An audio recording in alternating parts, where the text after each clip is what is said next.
நல்வுள்ளங்களுக்கும் என்னுடைய வணக்கம். சப்ஸ்கிரிப்ஷன் பண்ணுங்கள், வியூஸ் போடுங்க.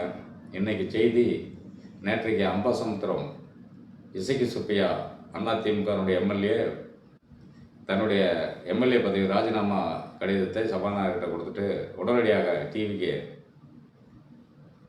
நம்முடைய தமிழ்நாட்டினுடைய முதலமைச்சர் கட்சியில் போய் சேர்ந்துட்டார். பணம் ஒரு பக்கம் வாங்கினார், ஒரு பக்கம் சேர்ந்துட்டார்.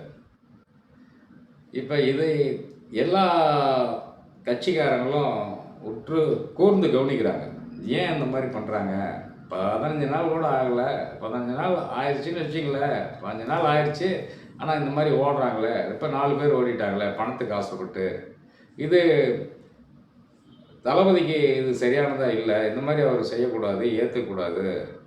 இது இப்படியே போச்சுன்னா பிற்காலத்தில் ஒரு சமுதாயத்துக்கு ஒரு கேடு, ஒரு கெட்டப்பேர் ஆயிரும் அப்படின்னு சொல்லி திருமாவளவன் மார்க்சிஸ்ட் கம்யூனிஸ்ட்ல எல்லாருமே அதுக்கு எதிர்ப்பு தெரிவிக்கிறாங்க. இந்த மாதிரி பண்ணக்கூடாது அப்படின்னு. இசக்கி சுப்பையா என்ன சொல்கிறாருன்னா, என்னுடைய தொகுதி மக்களுக்கு நல்லது பண்ணோம்னா நான் அந்த கட்சியிலேருந்து இந்த கட்சிக்கு வந்தால் தான் நல்லது பண்ண முடியும் அப்படிங்கிறாரு. அப்போ அதிமுகவில் இருக்கிற எம்எல்ஏவில் எதுவும் பண்ண முடியாதா? தமிழ்நாட்டினுடைய முதலமைச்சர் ஓட்டு போட்டவங்க போடாதவங்க எல்லாருக்கும் தான் நல்லது பண்ணுறாரு. அப்போ இவர் மட்டும் தனியாக போய் என் மக்களுக்கு நல்லது பண்ணோம்னா அந்த ஊருக்காரங்களே பூரா இவரை ஒரு தகாத வார்த்தையில் திட்டுறாங்க. எதுக்கு இவருக்கு ஓட்டு போட்டோம்? நாம் இவரை நம்பி தானே ஓட்டு போட்டோம். அதிமுக ஜெயலலிதா எம்ஜிஆர் கட்சியினுடைய ஒரு சின்னத்தை வச்சு தானே ஓட்டு போட்டோம். இவர் இந்த மாதிரி தப்பு பண்ணிட்டாரு, இனிமேல் இவர் எந்த கட்சியில் நின்னா நம்ம ஓட்டு போடக்கூடாது அப்படின்னு ஒரு முடிவுக்கு வந்துட்டாங்க. இது அவருக்கு ஒரு பணம் வாங்கினாலும் ஒரு பேரிழப்பு. அப்படியே ஒரு வாரிய பதவி கொடுத்தா இவருக்கு ஒரு பெருமை, அதில் தான் நம்ம பண்ணிக்கலாம், சேர்த்துக்கலாம் அப்படின்ட்டு. சம்பளம் கிடைக்கும், கிம்பளமும் கிடைக்கும், பார்த்துக்குவோம் பண்ணிக்குவோன்ட்டு. ஆனால் இருந்தாலும் ஒரு எலெக்ஷன் வரும்போது, அடுத்த 5 ஆண்டு காலத்தில் பிறகு எலெக்ஷன் வரும்போது இவருக்கு தோல்வி தான் கிடைக்கும். இது மாதிரி 4 பேருக்கு, இப்போ போனவங்க 4 பேருக்குமே தோல்வி தான். அதிமுகவில் 2 கோஷ்டியாக சட்டமன்ற கூட்டத்தொடரிலேருந்து ஒரு தகராறோடு நின்றுட்டுருக்கு. அது என்னன்னு கேட்டிங்கன்னா, சட்டமன்ற கூட்டத்தொடரில் மெஜாரிட்டி அதாவது மெஜாரிட்டி காட்டணும் தளபதி கட்சி டிவிக்கே. அதற்காக எம்எல்ஏக்கள்லாம் மற்ற கட்சியிலேருந்து சேர்ந்து இவருக்கு ஆதரவு தெரிவித்து எல்லாம் பண்ணிட்டாங்க. அதிமுகவில் ஒரு 25 பேர் நாங்கள் இவருக்கு டிவிக்கு ஆதரவு தர்றோம், அவர் முதலமைச்சர் ஆகட்டும் அப்படின்னு சொல்லி ஆதரவு தெரிவிச்சுக்கிறாங்க. அப்பயே எடப்பாடி பழனிசாமி ஒரு முடிவு எடுக்கிறாரு. அவர் கொரோனா நாங்கள் தான் நாங்கள் தான் பண்ணுவோம் அப்படின்னு சொல்லிட்டு அவங்களெல்லாம் கட்சி விட்டு நீக்கிறாரு. நீக்கலை, அதாவது அந்த பொறுப்பில் இருந்து நீக்கிறாரு. நீக்கிட்டு என்ன பண்ணுறாருன்னா, சபாநாயகர்கிட்ட எங்களுடைய கொரோனா நாங்கள் தான் அப்படின்னு சொல்லி ஒரு கடிதத்தை கொடுக்குறாரு. அவங்களும் வேலுமணி சமூகம் குரூப்லேயும் ஒரு கடிதத்தை கொடுக்குறாங்க, நாங்கள் தான் கொரோனா சட்டமன்றத்தில் அப்படிங்கிறாங்க. இப்போ இந்த சண்டையெல்லாம் எப்படியே நடந்துக்கிட்டே இருக்குது. கட்சி தடை சட்டம் அந்த எம்எல்ஏக்கெல்லாம் நீக்கம் பண்ணணும், அது கொரோனா செய்யணும், அவர் நடவடிக்கை எடுக்கணும். 10 நாள் ஆகிடுச்சு. இன்னைக்கு முடிவு என்ன சொல்கிறாங்கன்னு தெரியல. நம்ம பேசிகிட்டு இருக்க நேரத்தில் நாளைக்கு அதனுடைய பதில் தெரியும். இதுக்கு இடையில் ஒரு 4 பேர் எம்எல்ஏ டிவிகேக்கு போயிடுறாங்க. இவர்கிட்ட ஒரு 5 பேர் சேர்ந்துடுறாங்க. இவர்கிட்ட மொத்தம் 28 பேர் பழனிசாமிட்டு இருக்காங்க. வேலுமணி குரூப்பில் ஒரு 15 பேர் இருக்காங்க. வேலுமணி சண்முகம்லாம் யோசிக்கிறாங்க, என்னடா இது எல்லாருமே ஓடி போயிட்டுருக்குறாங்க, ரொம்ப பிரச்சனையாக இருக்குது.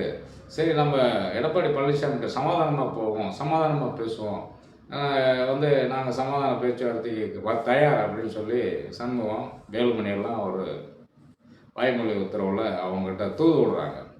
எடப்பாடி பழனிசாமி அவங்க பேசிக்கலாங்கிறாரு. எடப்பாடி பழனிசாமி ஏன்னா வைராக்கியமானவர், வைராக்கியம் வைரம் பாஞ்ச கட்டாது. அவர் ஆனானப்பட்ட சசிகலா, பன்னீர்செல்வம், இந்த மாதிரி ஆட்கள் எல்லாம் தூக்கி வெளியில் போட்டவர். அவர் அதை பிடிவாத குணம் அவருக்கு. இவங்க சமாதானத்துக்கு நேற்றுக்கு 5:30 மணிக்கு போகிறாங்க.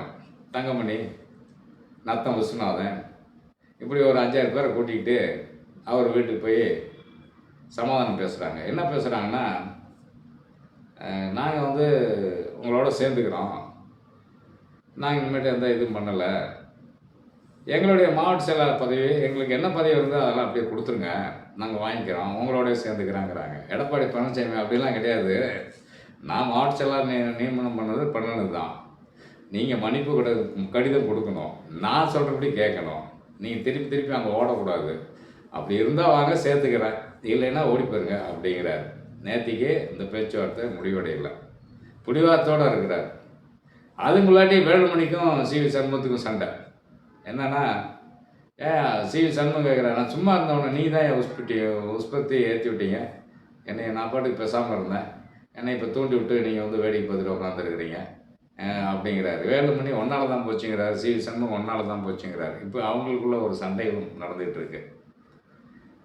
இது சபாநாயகர் வந்து என்ன முடிவு எடுப்பாருன்னு தெரில. சபாநாயகர் நல்ல முடிவு எடுக்கணும். அதிமுக வந்து ஒரு மாபெரும் கட்சி, அது எப்பயுமே புகழ்பெற்ற கட்சி, எம்ஜிஆர் ஆரம்பித்த கட்சி. நான்லாம் எம்ஜிஆர் கட்சியில் வந்து சேலம் மாவட்டத்தினுடைய இளைஞரணி செயலாளராக இருந்தேன். எம்ஜிஆர் பேரில் தனபால் வந்து சங்ககிரி சிமெண்ட் ஆலையில் கடைசி அவர் உயிர் போகும் தருவாயில் ஒரு 6 மாதத்துக்குள்ளேயே சிமெண்ட் ஆலை கிரவுண்டில் வந்து ஒரு கூட்டத்தை போடுறார் தனபால். இப்போ சபாநாயகராக இருந்து முன்னாள் சபாநாயகர் இப்போ கட்சி விட்டு விலகிட்டார் அதிமுக. அவர் தான் எம்எல்ஏ, சங்ககிரி எம்எல்ஏ. நான்லாம் எம்ஜிஆருக்கு பட்டுத்தொட்டு போட்டவன், எம்ஜிஆர் ரொம்ப நேசித்தவன். எம்ஜிஆர் ஆரம்பித்த கட்சி, திமுகவை எதிர்த்த கட்சி.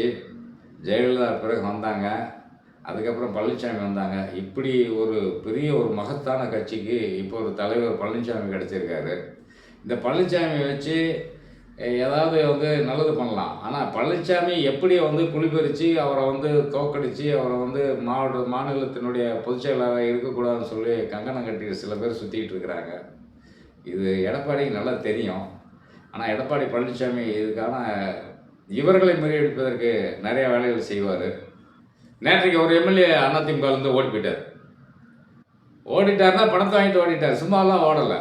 பணம் கொடுத்தாங்க, அந்த கட்சிக்கு போயிட்டார். யார்? ஜோசப் விஜய் அவர்கள் டிவிகேல இணைஞ்சிட்டார். எம்எல்ஏ பதவியை ராஜினாமா பண்ணிட்டார். அவர் சொல்கிற விளக்கம், நான் என் தொகுதியில் வந்து அம்பாசமுத்திரத்தில் வந்து மக்களுக்கு நல்லது பண்ணணும்னா இந்த கட்சிக்கு வந்தால் தான் செய்வாங்கிறாரு. என்ன கதையாக இருக்குது? இப்போ அதிமுக ஒரு 47 பேர் எம்எல்ஏ ஆனாங்கன்னு வச்சுங்க. இந்த 47 பேரில் வந்து ஒரு 2 பிரிவாக பிரிஞ்சுட்டாங்க. இருந்தாலும் அவங்க அந்த தொகுதி மக்களுக்கு நல்லது செய்வாங்களா, செய்ய முடியாதா?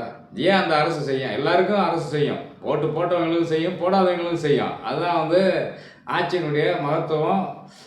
ஒரு என்ன சொல்கிறதுனா, ஒரு அந்த ஆட்சியாளருக்கு ஒரு பெருமை, நடத்துகிறவருக்கு மக்கள் எல்லாருக்கும் ஓட்டு போட்டோம் ஓட்டு போடாதவங்க எல்லாத்துக்கும் நம்ம செய்யணும் அப்படிங்கிற ஒரு எண்ணமும் அவங்ககிட்ட இருக்கும். ஆனால் இவர் சொல்கிற கம்பி கட்டுற கதையெல்லாம் ரொம்ப வேடிக்கையாக, நான் போனால் தான் எங்கள் ஊருக்காரங்களாம் நல்லது பண்ணுவேன், நான் இந்த கட்சியில் சேர்ந்தால் தான் நான் என் தொகுதியில் இருக்க மக்களுக்கெல்லாம் நல்லது செய்வேன் அப்படின்னா, பணத்தை வாங்கிட்டு போயிட்டு இனி அந்த தொகுதி இப்போ மக்கள் பூரா அவங்கள என்ன சொல்லுவாங்க?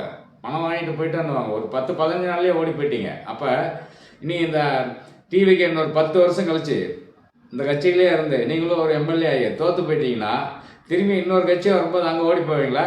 அங்கே அந்த எலெக்ஷன் வருது ஒரு 10 வருஷம் கழிச்சு. இப்போ நீங்கள் இருக்கிற கட்சி தோற்று போச்சு, மெஜாரிட்டி இல்லை, ஆட்சி அமைக்க முடியல, வேறு கட்சி வந்து ஆட்சி அமைக்குது. அப்போ ஒரு 10 நாள்லேயே இவங்க சரியில்லை, நான் இவங்க வந்தால் தான் வந்து நல்லது பண்ணுவாங்க, அதனால் ஓடி போயிட்டேனுங்க. என்ன அதாவது இந்த 4 பேர் ஓடி போயிட்டாங்க, இனி 6 பேர் ஓடுறதுக்கு தயாராக இருக்காங்களாம்.